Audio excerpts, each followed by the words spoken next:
अगले साल होने वाले लोकसभा चुनाव में अब ज्यादा वक्त नहीं बचा है। एनडीए और इंडिया गठबंधन के बीच टक्कर होने की पूरी संभावना है। लोकसभा चुनाव से पहले इंडिया गठबंधन में नई पार्टियों को भी शामिल करने पर विचार किया जा रहा है। इसी कड़ी में बीएसपी चीफ मायावती को भी गठबंधन में साथ लाने के प्रयास शुरू हो गए हैं। इसके लिए इंडिया ने कवायद शुरू कर दी है। खबर है कि विपक्ष के इंडिया ने मायावती से भी संपर्क साधा है। खास बात यह है कि ये संपर्क ऐसे वक्त साधा गया है जब कुछ दिनों बाद 31 अगस्त और 1 सितंबर को मुंबई में इंडिया गठबंधन की तीसरी बैठक होने जा रही है। हालांकि मायावती ने इंडिया में शामिल होने के लिए एक शर्त रख दी है, जिस पर मुंबई बैठक में चर्चा होने की संभावना है। बता दें कि मायावती पहले ही ऐलान कर चुकी हैं कि उनकी पार्टी किसी के साथ गठबंधन नहीं करेगी, वो अकेले चुनाव में उतरेगी। ऐसे में सवाल खड़ा होता है कि जो मायावती पहले अकेले चुनाव लड़ने की बात कह रही थी, ऐसा क्या हुआ कि अचानक से उनका दिल पिघलने लगा है। इसकी वजह उत्तर प्रदेश में बीएसपी का घटता जनाधार है।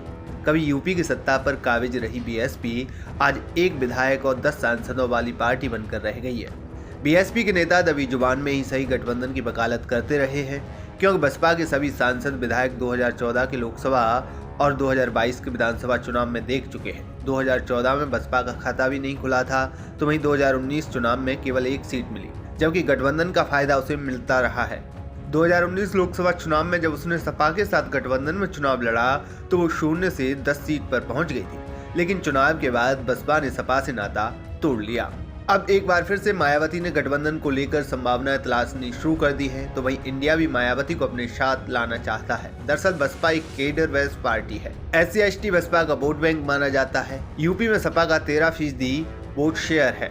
इंडिया का एक वर्ग शुरुआत से ही मायावती को साथ लाने की वकालत करता रहा है, क्योंकि मायावती के साथ आने का फायदा सिर्फ यूपी में ही नहीं मिलेगा, बल्कि मध्य प्रदेश और राजस्थान में भी मिल सकता है। मायावती भी इस बात को बखूबी तरीके से समझ रही है। दूसरी बात यह भी है कि मायावती की राजनीतिक हैसियत इतनी नहीं है कि वो गठबंधन में रहकर सीटों पर बार्गेनिंग कर सकें। यही वजह है कि उन्होंने यूपी की आधी संसदीय सीटों पर चुनाव लड़ने की शर्त पहले ही रख दी है।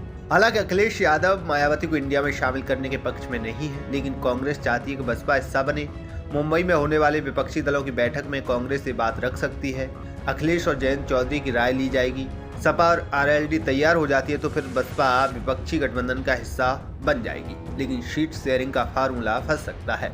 इसकी वजह एक और है कि यूपी में विपक्ष की अगुवाई अखिलेश यादव ही कर रहे हैं। ऐसे में देखने वाली बात यह होगी कि मुंबई बैठक में मायावती को लेकर कोई सहमति बन पाती है या नहीं।